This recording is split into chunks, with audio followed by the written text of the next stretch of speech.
बिस्मिल्लाहिर्रहमानिर्रहीम अल्हम्दुलिल्लाहि रब्बिल आलमीन थुम्मा अस्सलातु वस्सलामु अला अशरफिल अंबिया वल मुरसलीन व अला अहले बैतिही तय्यबीन अत्ताहिरीन सल्लल्लाहु अलैका या अबा अब्दिल्लाह सल्लल्लाहु अलैका या इब्न रसूलिल्लाह सल्लल्लाहु अलैका या इब्न अमीरिल मुअमिनीन सल्लल्लाहु अलैका या इब्न फातिमतज़ ज़हरा व लअनतुल्लाहि अला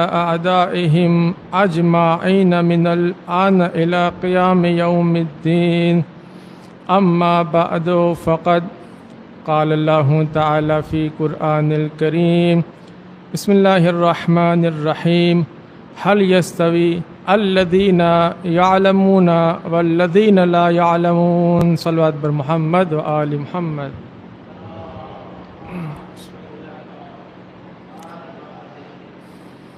अल्लाह ताला कुरान मजीद में इरशाद फरमावे छे कि शू बे जणा एक जेवा छे कि जेमणे इल्म हासिल कर्યું અને એક કે જેણે ઇલ્મ હાસિલ ન કર્યું, અથવા બીજો શબ્દમાં કહીએ તો એક છે કે જેણે નોલેજ હાસિલ કર્યું અને એકે જહાલતમાં રહ્યો, સાવ અનપઢ રહ્યો. શું આ બંને એક જેવા છે?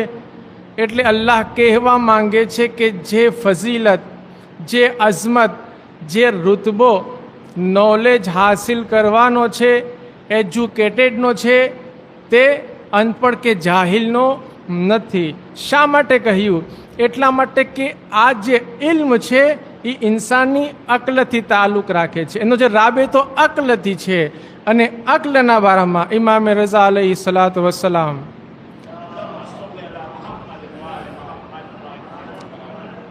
કહે છે, સદીક કુલ્લેમ રે અક્લહુ વ અદબહુ જહલહુ. દરેક ઇન્સાનનો દોસ્ત એની અક્કલ છે અને એનો દુશ્મન એની જહાલત છે. શા માટે કહ્યું? દોસ્ત કોણ હોય છે? ઇન્સાનનો દોસ્ત એ હોય છે કે એને સમજાવે કે આ કામ કરવું જોઈએ, આ ન કરવું જોઈએ, આનાથી તને ફાયદો થાય છે, આનાથી તને નુકસાન થાય છે, આમ કરવું જોઈએ. આ એનો દોસ્ત છે. દુશ્મન કોણ હોય છે? કે જે એને દૂર લઈ જાય છે નેકીઓથી અને સારા કામોથી, નેક રસ્તાઓથી. તો ઇમામે રઝા સમજાવે છે કે અક્લ જે છે સૌથી મોટો ઇન્સાનનો દોસ્ત છે. આવીએ આપણે આગળ. ઇમામે કાઝિમ અલૈહિ સલાતુ વસ્સલામ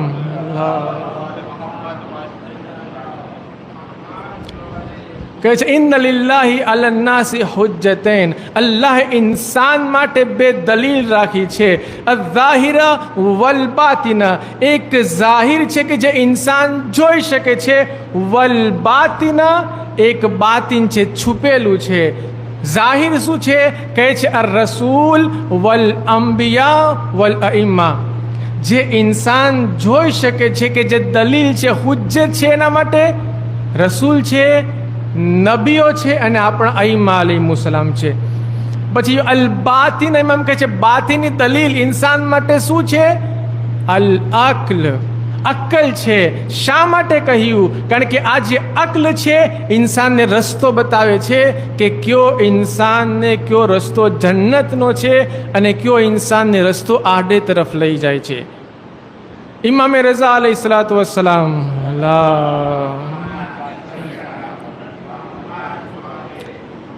ઈરાન પહોંચ્યા. એમના એક ખાસ સહાબી ઇસ્માઇલ બઝંતી પૂછે છે કે યા મૌલા, મેં ન જનાબે મૂસાને જોયા, ન જનાબે ઈસાને જોયા, ન રસૂલે ખુદાને જોયા, ન તેઓના મોજીઝાઓને જોયા. હવે મને બતાવો મારે દીન પર સાબિત કદમ રહેવું છે, દીનને પકડીને રહેવું છે. મોલા હું શું કરું? ઇમામ એક જ જુમલો કહે છે, અલ અક્લ, એટલે કે અક્કલ છે કે જે ઇન્સાનને નેક રસ્તો બતાવે છે, દીન પર સાબિત કદમ રાખે છે. બીજું એક જ શબ્દમાં જવાબ આપીને ઇમામે સમજાવ્યું, ઇસ્માઈલે બઝંતી અક્કલવાળા હતા. પર હાલ કહેવાનો મિનિંગ છે કે અક્લનો રાબેતો ઇસ્લામથી છે અને ઇસ્લામનો રાબેતો અક્લથી છે. અક્લ ઇસ્લામની સાથે છે, ઇસ્લામ અક્લ ને એહસન અક્લની સાથે છે. બંને એકબીજાની સાથે જોડાયેલું છે. કુરઆનથી આપણે દલીલ આપીએ, ઘણી બધી આયતો મળશે. અફલા તદબ્બરૂન, અફલા તઅકિલૂન, અફલા યઅકિલૂન, અફલા યતદબ્બરૂન અલ કુરઆન. ઘણી બધી આયતો તમને મળશે. એને કહેવાનો મિનિંગ કે શું તમે અક્લનો ઇસ્તેમાલ નથી કરતા? એટલે શું કે આ રાબેતો ઇસ્લામની સાથે જોડાયેલો છે અક્લનો. તો ખબર પડી કે ઇસ્લામ કેટલો પ્યારો દીન છે કે જેણે અક્લને પોતાની સાથે રાખી. આ દીનના બારામાં અલ્લાહ કુરઆન મજીદમાં કહે છે, ઇન્ન દીન ઇન્દલ્લાહિલ ઇસ્લામ, કે દીન સૌથી બહેતરીન કયો છે? એક ઇસ્લામ, ઇસ્લામ છે. કેવો દીન છે? વમન યબ્તગી ગૈર ઇસ્લામ દીના ફલન યુક્બલ મિન્હા વહુવા ફિલ આખિરતે મિનલ ખાસિરીન. ઇસ્લામ સિવાય અગર કોઈ બીજા ધર્મને ઇખ્તિયાર કરશે તો એને કબૂલ કરવામાં નહીં આવે અને તે નુકસાનીમાં હશે. એટલે કે આ દીન અક્લની સાથે જોડાયેલો છે, પ્યારો દીન છે. તો આ દીનને અલ્લાહે આપણા સુધી પહોંચાડ્યો અહેલે બેત થકી. અહેલે બેતે આપણને બતાવ્યું કે કઈ રીતના દીન સુધી પહોંચવું જોઈએ. ઇસ્લામની કેટલું મહત્વનું છે એના બારામાં અમુક વાતને પછી ઇન્શાલ્લાહ મારી વાતો આગળની મજલિસોમાં જારી રહેશે. અત્યારના જે સાયન્સે તરક્કી કરી છે, આ સાયન્સની તરક્કી કેના પર છે? અક્લ ઉપર છે ને. કેટલી બધી અચાનક આર્ટિફિશિયલ ઇન્ટેલિજન્સ અચાનક કેટલું બધું ઇન્સાન એનાથી રિસર્ચ કરે છે, કેટલું બધું ગોતે છે, કેટલું મળે છે એને, કેટલી ટેકનોલોજી આવી ગઈ. પણ આની શરૂઆત ક્યારથી થઈ? 17મી સદીથી. તી છે વેને દકોર. શું કહે છે? આઈ થિંક ધેરફોર આઈ એમ. હું વિચારું છું એટલા માટે હું છું. ઇન્સાન શું કહે છે? કે હું દુનિયામાં આવ્યો એટલા માટે હું વિચારું છું. કહે છે કે ના, હું વિચારું છું એટલા માટે હું છું. અને આ જે વિચારો સાયન્ટિસ્ટે અપનાવ્યા, તરક્કી કરે છે. અને એટલી તરક્કી કરતાં કરતાં 1822માં સેલ્વિન બેબેજ કરીને એક સાયન્ટિસ્ટ આવે છે કે જે એક આંકડા જેવું મશીન બનાવે છે કે 2 ને 2 4, 4 ને 4 8, 8 ને 8 16 એવું મશીન બનાવ્યું. હવે સાયન્ટિસ્ટ રિસર્ચ કરતા હતા કે હવે કાંક આનાથી આગળ વધીએ.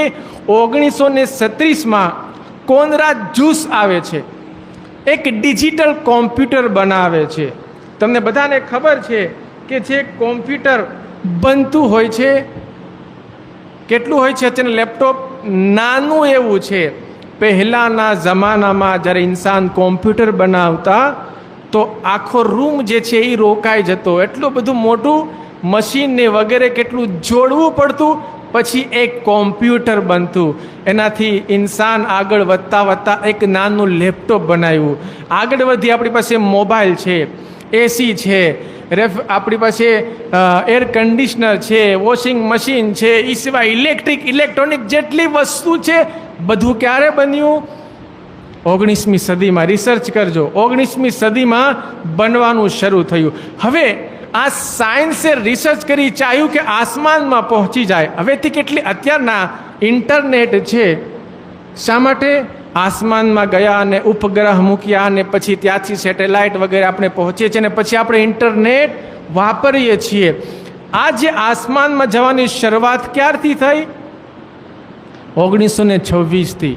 રોકેટ બનાવ્યું હતું. કઈ રીતના બન્યું હતું? રોકેટ બનાવ્યું કઈ રીતના? તો જે એક મેથડ હતી, સાયન્ટિસ્ટનું નામ મગજમાંથી નીકળે છે, કે જે ઉપર જ્યારે વસ્તુ ફેંકે તો તે નીચે આવી જાય.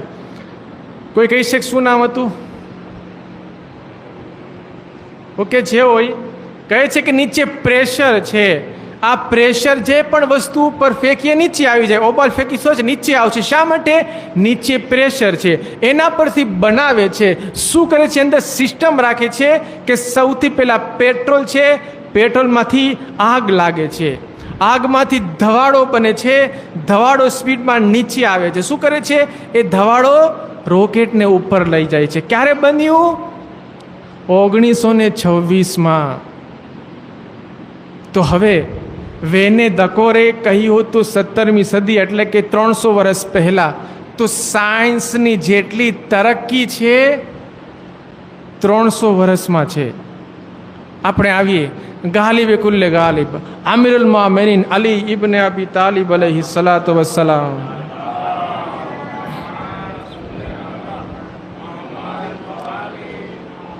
કહે છે કે વિચાર સાફ અને સુથરો અરીસો છે. નહજુલ બલાગાની અંદર જુમલા છે.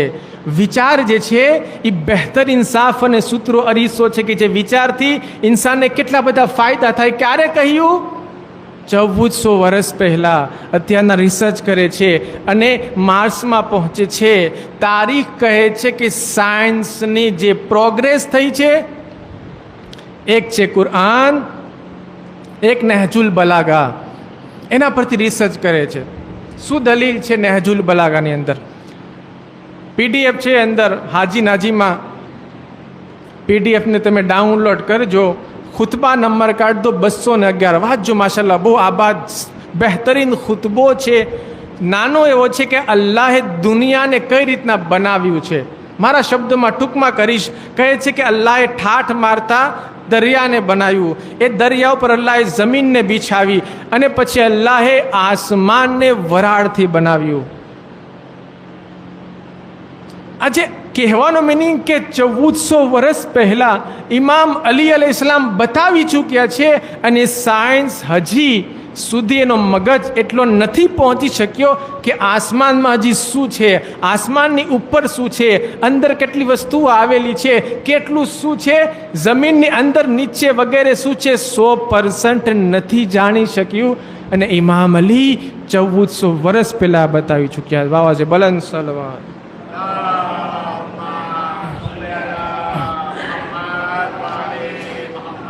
તો ખબર એ પડી કે ઇસ્લામ કેટલો બહેતરીન દીન છે કે જે આપણ માટે બહુ સારો દીન છે. આપણે અલ્લાહનો શુક્ર કરવો જોઈએ. તો આ ઇસ્લામને આપણા સુધી અલ્લાહે પહોંચાડ્યો અહેલે બેત થકી.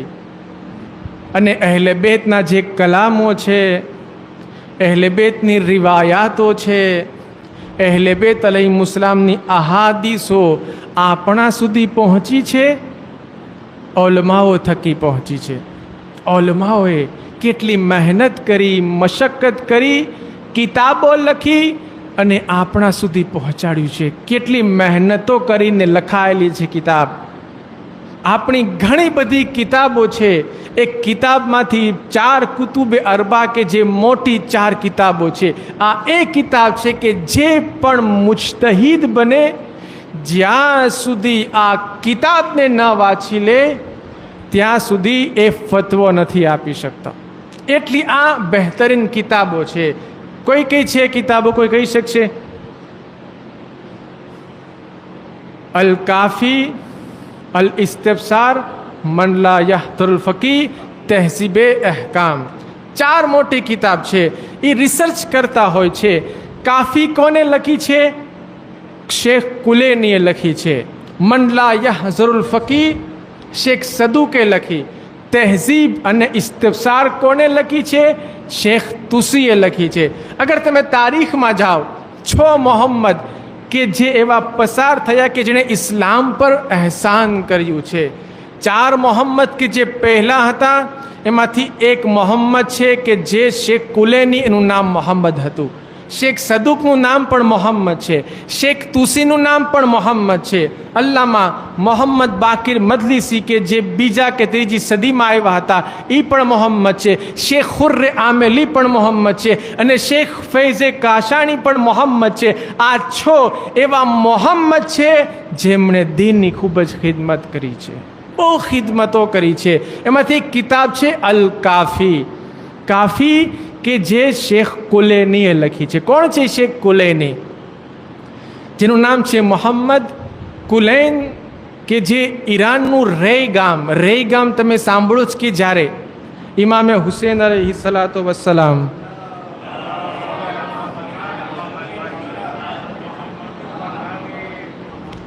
ની સામે જ્યારે ઉંમરે સાદ આવે છે તો એને એક વસ્તુ આપવામાં આવી હતી લખીને કે અગર ઇમામની સામે લડ તો તને આ રે શહેર છે મળી જશે. એટલા માટે કે ખૂબસૂરત અને બહેતરીન શહેર હતું, બહેતરીન લીલોતરીવાળું ઘણા બધા ઝાડ હતા અને બહેતરીન ખૂબસૂરત ગામ સિટી હતું, જેથી દરેકની તમન્ના હતી કે મને આ ગામ મળી જાય. એની સામે આવે છે આજે રે. ક્યાં આવ્યું છે? એ તહેરાન જાઓ તો તહેરાનથી જોઈન્ટ આ શહેર આવેલું છે. લગભગ તહેરાનની અંદર પણ આ શહેરનો શુમાર થઈ ગયો છે. એ રેથી 38 કિલોમીટર દૂર કુલૈન નામનું એક ગામ છે કે જ્યાં હિજરી સન 250માં યાકૂબ એ કુલૈની, યાકૂબના દીકરા, એના ઘરમાં એક વિલાદત થાય છે. એનું નામ રાખવામાં આવે છે મોહમ્મદ, કે જેને આપણે શેખ કુલૈની તરીકે ઓળખીએ છીએ. અને એ જ્યારે જવાન થાય છે, રેમાં આવે છે, ઇલ્મ હાસિલ કરે છે, તારીખ બયાન કરે છે કે જેટલા પણ ઓલમા હતા બધા જ ઓલમાના ઉસ્તાદ હતા, બધા જ ઓલમાના ઉસ્તાદ બની જાય છે, જેથી આપનો લકબ પડી જાય છે, શેખ પડી જાય છે. કે શેખ એટલે કે મોટા. બધા જ લોકો એનો એહતરામ કરતા હતા. અને પછી એને વિચાર કરો કે જે જમાનો હતો કયો હતો? ગૈબતે સુગરાનો જમાનો હતો. ગૈબતે સુગરામાં, કારણ કે ઇમામે જમાના 329 પછી ગૈબતે કુબરામાં જાય છે. તો જે ગૈબતે સુગરામાં એ હતા. હવે તારીખ બયાન કરે છે કે તે શેખ કુલૈની હતા. એને કિતાબ લખવી હતી. કઈ કિતાબ લખવી હતી? કાફી. કઈ રીતના લખી છે? શું થયું છે? એનું કારણ છે કે ઇમામે ઝમાના અજરવ તાલા ફરજહુ શરીફ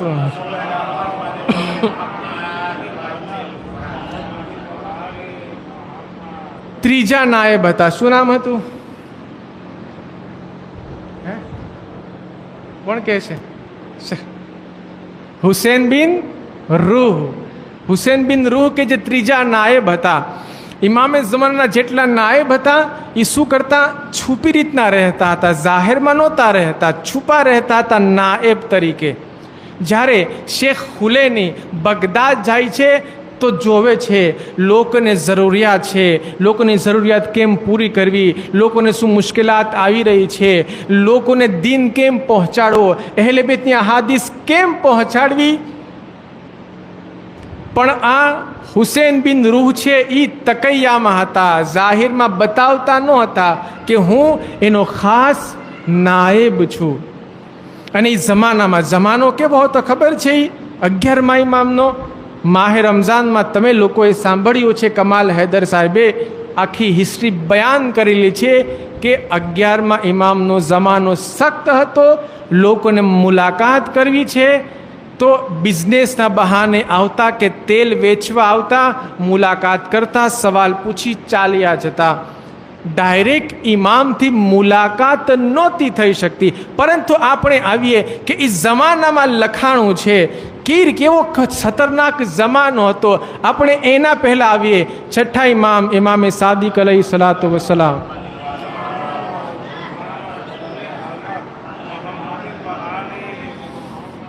એમને એક સહાબી હતા ઇબ્ને અબી ઉમૈર, જેમને પકડી લેવામાં આવે છે. હુકુમતવાળા પકડી લે છે. શા માટે? એનું કારણ શું હતું? કારણ કે એ વખતના ઇમામને 6000 સહાબી હતા, એક સ્ટુડન્ટ હતા 6000. શા માટે પકડી લીધા? ઇલ્મ તો હાસિલ કરતા હતા. કારણ એ હતું કે એ જમાનામાં કુતુબે અરબામિયા 400 કિતાબો લખાણી હતી છઠ્ઠા ઇમામના જમાનામાં, એમના સહાબીઓ લખી હતી. અને પછી જ્યારે લોકો બીજાથી મળતા તો સૌથી પહેલાં ઇમામની હદીસ બયાન કરવામાં આવતી, જેથી કરીને હુકુમતના જે બાદશાહ હતા એને ગમતું ન હતું અને ચાહતા હતા કે જે પણ સહાબી છે કિતાબ લખતા હોય એને પકડી લેવામાં આવે, એની કિતાબને બાળી નાખવામાં આવે, એના ઘરને બાળી નાખવામાં આવે, એને કત્લ કરવામાં આવે. એમાંથી એક હતા, ખબર પડે છે, શક થાય છે, ઇબ્ને અબી ઉમેરને પકડી લેવામાં આવે છે. પણ થાય છે એમની જે બહેન હતી એ ઘરની અંદર નીચે જે છે એ માટી વગેરે ખોદી કિતાબો દાટી દે છે.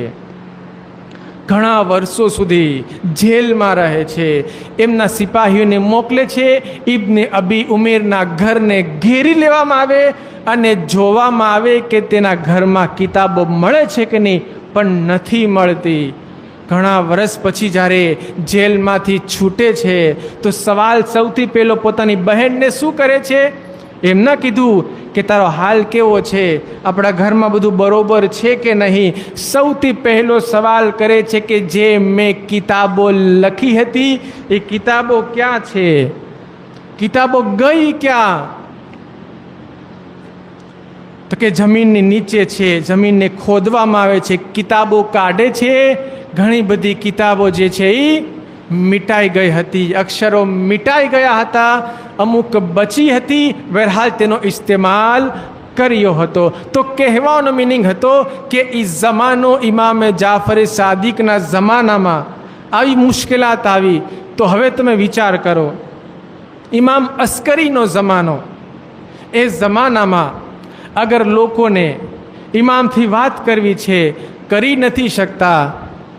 ઇબ્ને કુલૈની, શેખ કુલૈનીએ એ જમાનામાં અલ કાફી કિતાબ લખી.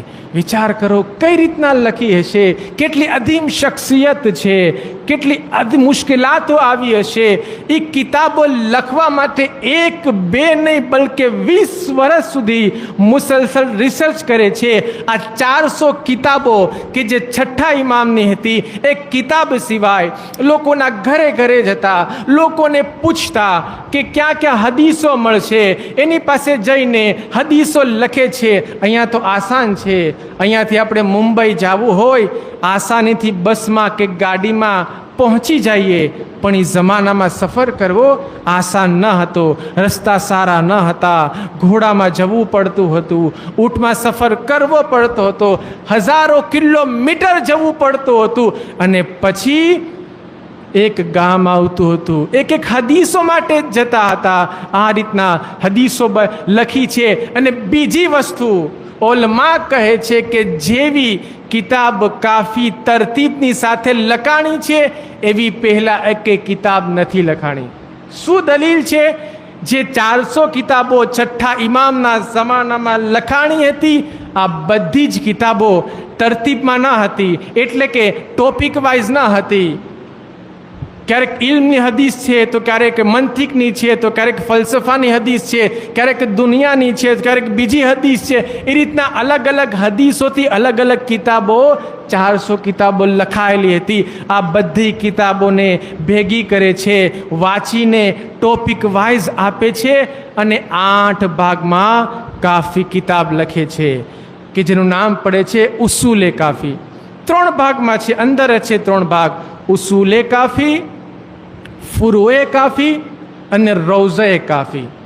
ઉસૂલે કાફી કે જેમાં અહેલે બેત અઈમા અલૈહિસ્સલામના બારામાં ઉસૂલ કે ઉસૂલે દીન, ઉસૂલના બારામાં. ફુરુ કે જે 5 છે કે જેમાં નમાઝ છે, રોઝા છે, હજ છે, ઝકાત વગેરે. અને છેલ્લું રૌઝતુલ કાફી કે જેમાં અહેલે બેત અલૈહિસ્સલામની બીજી બધી વાતો અંદર બયાન કરવામાં આવી છે. બહરહાલ આ જે કિતાબ 8 ભાગમાં લખવામાં આવી. હવે કિતાબ લખાઈ ગઈ પછી આવે છે બગદાદ. બગદાદ પહોંચ્યા, સમય નથી, હું જલ્દી આગળ વધું છું. બગદાદ પહોંચ્યા પછી ઇમામના જે નાયબ હતા એમને કહે છે કે મેં કિતાબ લખી છે, આ કિતાબ જુઓ, ઇમામને બતાવો. અગર આ કિતાબ, નામ કાફી શા માટે પડ્યું, અગર આ કિતાબ બરાબર છે તો પછી હું લોન્ચ કરી દઉં, લોકોની સામે મૂકી દઉં કે આ કિતાબ લખાઈ ગઈ છે. તારીખ બયાન કરે છે કે ઇમામે ઝમાના અજરલ્લાહુ તાલા ફરજહુ શરીફ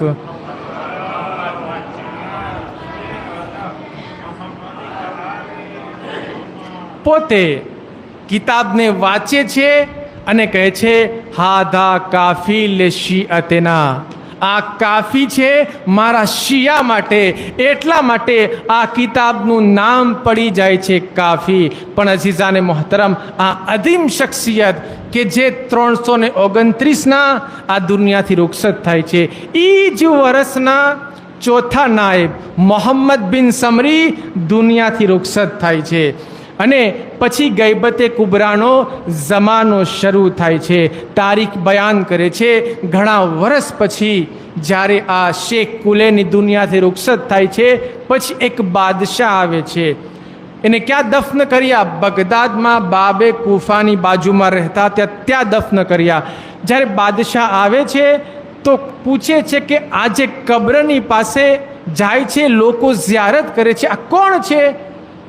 કહે છે કે શિયાના મોટા આલિમ છે કે જેને શેખ કુલેની કહેવાય છે. તો કે અચ્છા. બીજી એક રિવાયતમાં અલ્લામા અબ્દુલ કરીમ હાયરી પોતે બયાન કરે છે કે બીજી રિવાયતથી કે જ્યારે કાઝમેનમાં 7મા ઇમામનો રોઝો છે, એ રોઝામાં જ્યારે લોકો ઝાહિર વધારે જતા હતા તો આ ઝાહિરને જોઈને તેણે પૂછ્યું કે આ કોનો રોઝો છે? કહ્યું કે 7મા ઇમામ શિયાના ઇમામ છે. તો કે અચ્છા, એને પાડી નાખવામાં આવે. લોકોને હુકમ આપે છે કે જાઓ આને પાડી નાખો, આને ખોદી નાખો, આ કબ્રમાંથી જનાઝાને કાઢવામાં આવે. અમુક શિયા આલિમો આવે છે અને આવીને કહે છે કે શા માટે ખોદો છો? એક કામ કરો, તમે શું કામ ખોદવા માંગો છો? તો કે બસ મારે ખોદવી છે. તો કે તમે એક કામ કરો, જેવી નબીની હાલત છે એવી ઓલમાની હાલત હશે. અગર નબી કબ્રમાં સહી સલામત છે, ઓલમા પણ કબ્રમાં સહી સલામત હશે. તમે કામ કરો, બાજુમાં જ એક આલિમે દીનની કબ્ર છે, એની કબ્રને ખોદો. અગર કબ્રને ખોદીને સહી સલામત છે તો તમે સમજો કે એમના ઇમામ પણ સહી સલામત છે અને એમનો અકીદો સાચો છે, માની જાય છે. એ વખતના જેની કબ્ર ખોદવામાં આવે છે એનું નામ હોય છે શેખે કુલૈની, મોહમ્મદ યાકુબે કુલૈની. કબ્ર ખોદવામાં આવે છે તો જોવે છે કફન સહી સલામત છે અને નખમાં મહેંદી લગાડેલી હતી અને એ પણ સહી સલામત હતી.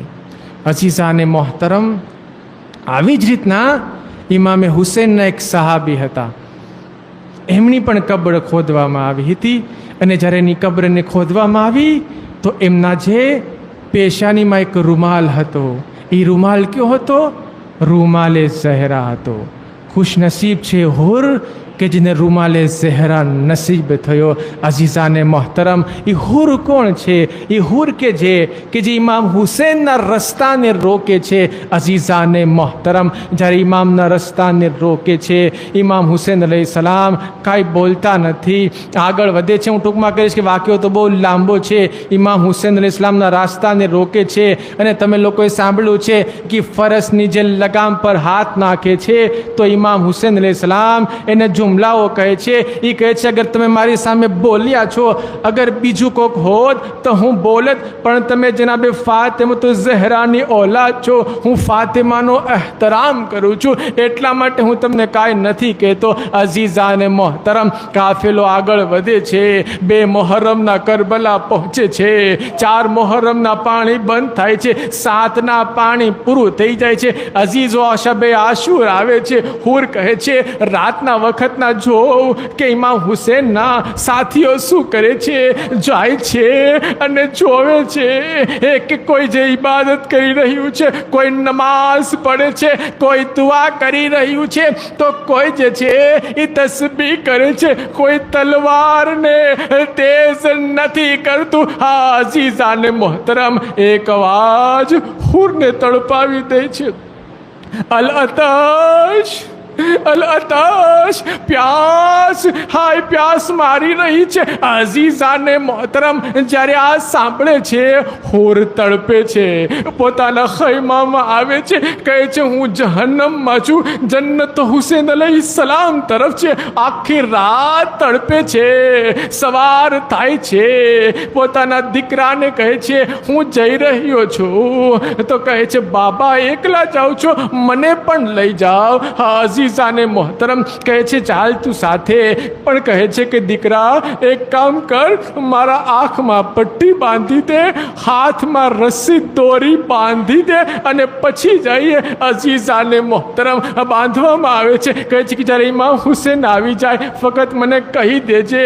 3 વખત અલ્લાહુ અકબરના નારા બુલંદ થાય છે. કહે છે શું થયું? કહે છે ખુદ ઇમામ હુસેન આવી ગયા. અઝીઝાને મોહતરમ તારીખ બયાન કરે છે. હુર જ્યારે પગ પર પડે છે, ઇમામને જુમલા કહે છે મોલા મારા ગુનાહ માફ થઈ શકે છે, મારી ખતા માફ થઈ શકે છે. અઝીઝાને મોહતરમ ઇમામ જે છે એને ઊભા કરે છે અને કહે છે હુર મને અફસોસ છે કે જ્યારે તું દુશ્મન બનીને આવ્યો હતો મેં તને પાણી આપ્યું હતું, જ્યારે દોસ્ત બનીને આવ્યો છો મારી પાસે પાણી નથી. એ હોર તું દુનિયામાં પણ હોર છો, આખિરતમાં પણ હોર છો. મેં પણ તને માફ કર્યું અને મારા ખુદાએ પણ તને માફ કર્યું. ઇન્ના લિલ્લાહિ વ ઇન્ના ઇલૈહિ રાજિઉન. રદમ બિકદાઇહી વ તસ્લીમન લિઅમ્રિહી.